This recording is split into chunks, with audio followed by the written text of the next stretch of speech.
किशोर राधा जीवन मेघ श्याम मधुसूदन राधे श्याम यदुनंदन. మనిషి జీవితంలో ప్రేమ అనే అంశాన్ని ప్రస్తావించకుండా అసలు ముందుకు సాగదు. అలాంటి ప్రేమ అనే పదం అనగానే గుర్తుకు వచ్చేది రాధాకృష్ణులు. రాధాకృష్ణుల బంధం మనసుకు పరిమితమైనది. రాధ ప్రేమతత్వం కృష్ణుడైతే కృష్ణుడి సర్వగత చైతన్యం రాధ. వీరి ప్రేమ ఇహలోకానికి సంబంధించింది కాదు. రాధాకృష్ణుల రాశిలీలలు మోక్షానికి సంబంధించినవి. శ్రీకృష్ణుణ్ణి యశోద తనయుడిగా, రేపల్లె ముద్దుబిడ్డగా, పాండవ రాయబారిగా, అర్జునుడి రథసారథిగా, గీతాచార్యుడిగా ఇలా ఎన్నో రీతిలో ఆదరిస్తాం. కానీ కృష్ణ ప్రేమ అనగానే గుర్తుకు వచ్చే ప్రేమిక రాధ. వారి ప్రేమ తత్వం జగతికి ఆదర్శం. రాధ ఉంటే కృష్ణుడు ఉన్నట్లే, కృష్ణుడు ఉంటే రాధ ఉన్నట్లే. వీరి ఇద్దరిని వేరుగా చూడలేం. శ్రీకృష్ణుడికి అష్టభార్యలు ఉన్న 16,000 మంది గోపికలు ఉన్న రాధే ఆయనకి ప్రేమ. రాధకు కూడా అంతే. ఆమె హృదయ స్పందనంలో నందబాలుడే గోచారం అవుతాడు. వారిద్దరిది ఒకటే తత్వం, అది ఏకత్వం. కృష్ణుడి స్మృతిలో రాధ మనసు పులకింతమైతే రాధను తలుచుకున్న వెన్ను దొంగకు మెను రోమాంచితమవుతుంది. పోనాలు నుండిన బృందావనం, వెన్నెల రాత్రులు, మురళీనాదం, యమునా తీరం వారి నిర్మలమైన ప్రేమకు సాక్షులు. కృష్ణుడు పెరుగునటువంటి బృందావనానికి దాదాపుగా 8 కిలోమీటర్ల దూరంలో బరసానా అనే గ్రామం ఉంది. ఆ గ్రామంలో వృషభాను అమలావతి అనే దంపతులు కుమార్తె రాధాదేవి.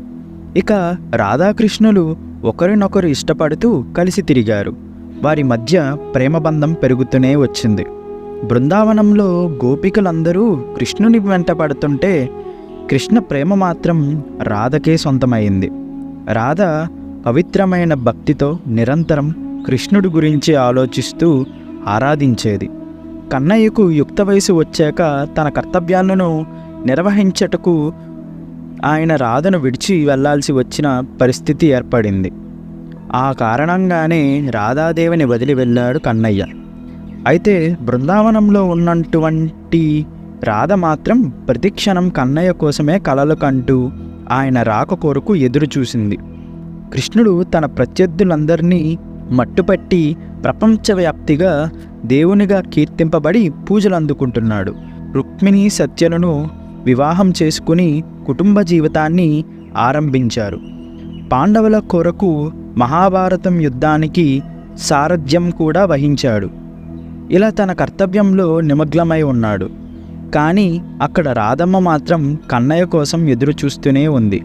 ఆ తరువాత పలుమార్లు కృష్ణుడు రాధను కలవడానికి వచ్చినప్పుడు మీరు నన్ను ఎందుకు వివాహం చేసుకోవట్లేదని కృష్ణుణ్ణి ప్రశ్నించట రాధ.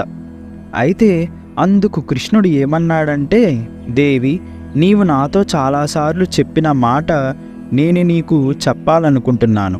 ఆ తర్వాత నీ ప్రశ్నకు సమాధానం దొరుకుతుందని అన్నాడు. నీవు పలుమార్లు వివాహం అంటే 2 ఆత్మల కలయిక అని నీవు అన్నావు కదా. కానీ నీవే నా ఆత్మ అయినప్పుడు నన్ను నేను ఎలా వివాహం చేసుకోగలను అని అన్నాడు. అప్పుడు ఆమెకి అందులో అర్థమైంది. అంతేకాదు, నా పేరు ఎప్పుడూ నీ పేరు ముందే ఉంటుందని గొప్ప వరం ఇచ్చారు. అందుకే ఇంకా అప్పటి నుండి రాధాకృష్ణులని అంటారు. రాధాకృష్ణులని అంటున్నారు, కానీ కృష్ణారాధలు అని సంబోధించరు. కృష్ణుని దేవాలయాలు కూడా రాధాకృష్ణుల దేవాలయాలుగా ప్రసిద్ధి చెందాయి.